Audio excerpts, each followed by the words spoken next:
Hey guys, Richard Williams here from This Is.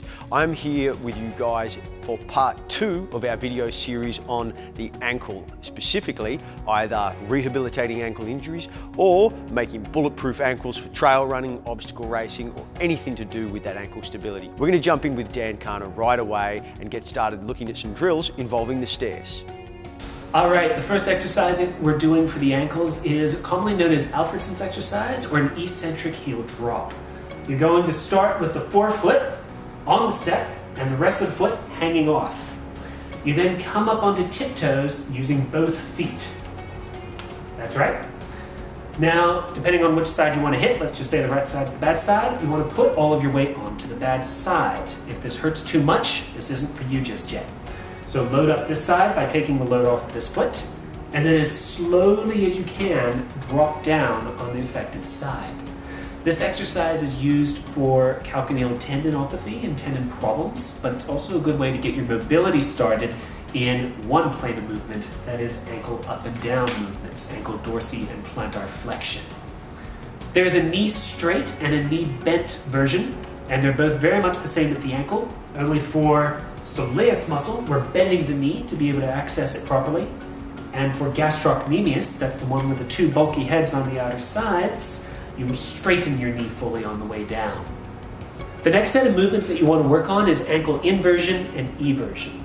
Now, by the time you've already got your flexibility and strength working, you can start using a staircase as soon as you feel safe to do so. But it's normally a good idea to keep a couple fingers on the handrail. If you've heard of grapevine running before, this is basically grapevine slow walking up a staircase. As you walk up the staircase, you should find that the trailing foot will land side on to the step, which will cover ankle inversion, eversion stability. And when it goes behind, you notice it has to tilt at about a 45-degree or an oblique angle.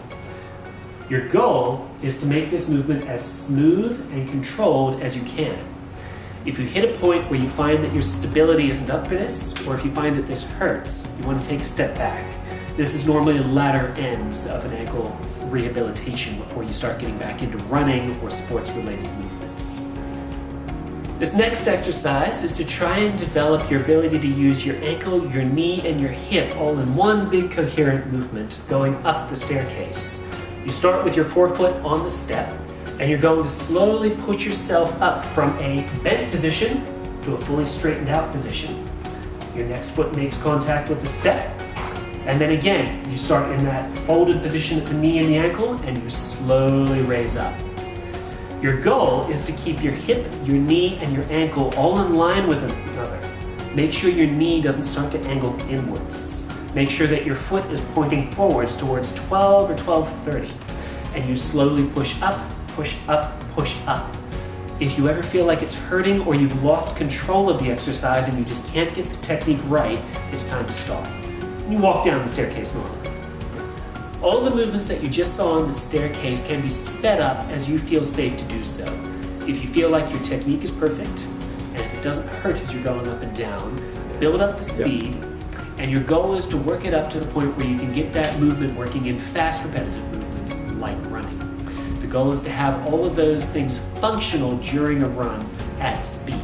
So as soon as you've mastered the slow speed, bring it up as it feels right. Don't push this one because it can take a good couple of